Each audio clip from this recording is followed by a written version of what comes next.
ఓం శ్రీ మహాగణాధిపతయే నమ. ఓం శ్రీ గురుభ్యో నమ. ఓం నమ శివాయ. మాఘపురాణంలో 5వ రోజు 5వ అధ్యాయం మృగశృంగుని చరిత్ర గురించి తెలుసుకుందాం. ఆ బ్రాహ్మణ యువకుడు కుత్సురుని కుమారుడు గనక కౌత్సుడని పిలువబడుచున్నను అతనిని మృగశృంగుడనే పేరుతో పిలుచుచున్నారు. అది ఎట్లా అనగా, అతడు కావేరీ నదీ తీరమున ఘోర తపస్సు చేసి ఉన్నాడు కదా.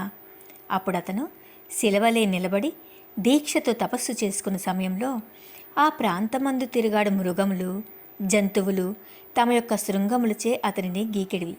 అందుచేత అతనికి మృగశృంగుడను పేరు సార్థకమైంది. వివాహమాడు కన్యగుణములు మృగశృంగునకు యుక్త వయస్సు వచ్చిండుడిచే అతనికి వివాహం చేయవలని అతని తల్లిదండ్రులు నిశ్చయించారు. ఈ విషయము మృగశృంగునితో చెప్పారు. మృగశృంగుడు వారి మాటలు ఆలకించి ఇట్లా పలికాడు: పూజ్యులకు తల్లిదండ్రులారా, నా వివాహ విషయమై మీరు తలపెట్టిన కార్యము వివరించారు. అయినను నా అభిప్రాయం కూడా ఆలకించండి. అన్ని ఆశ్రమాల కంటే గృహస్థాశ్రమము మంచిదని దైవజ్ఞులు నుడివిరి. అయినను అందరూ ఆ సుఖమును పొందలేకున్నారు. దానికి కారణం ఏమిటి అంటే, ప్రతి పురుషునకు తనకు అనుకూలవతియగు భార్య లభించినప్పుడే గృహస్థాశ్రమం యొక్క ఫలితం సిద్ధిస్తుంది. దానికి ఉదాహరణగా స్త్రీ ఎటులుండవలెను అనగా, కార్యేషు దాసి, కరణేషు మంత్రి, భోజ్యేషు మాత, శయనేషు రంభ, రూపేచ లక్ష్మి, క్షమయా ధరిత్రి. ఇవి 6 ధర్మములు ఉండవలనని స్త్రీని గురించి వర్ణించి ఉన్నారు.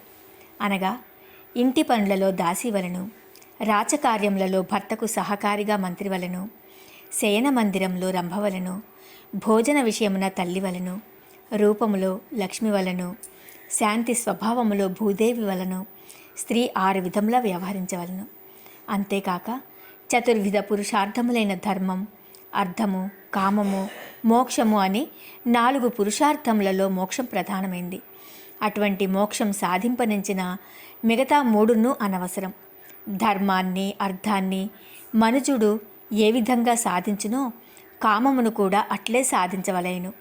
ప్రతి మానవుడు వివాహం చేసుకునే ముందు కన్య యొక్క గుణగణములు తెలుసుకునవలెను. జీవిత సుఖములలో భార్య ప్రధానమైనది కనుక గుణవంతురాలగు భార్యను పొందుట కన్నా మరొక స్వర్గం లేదు.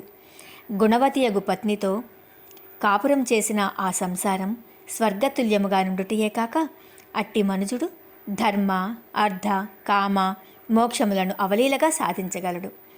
భార్య గయ్యాళి, వినయ విధేయతలు లేనిదే ఇనుచో ఆ భర్త నరకమును బోలిన కష్టములను అనుభవిస్తూ మరల నరకకూపములకే పోగలడు.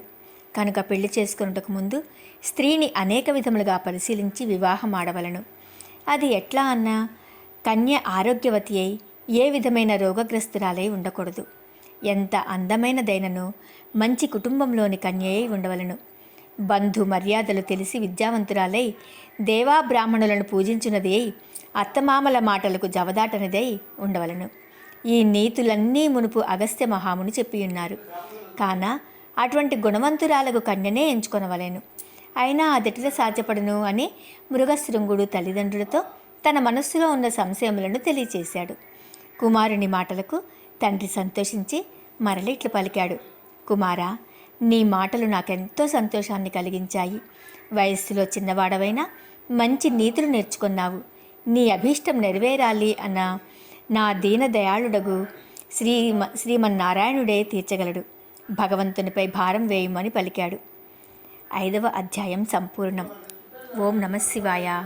ఓం నమో నారాయణాయ.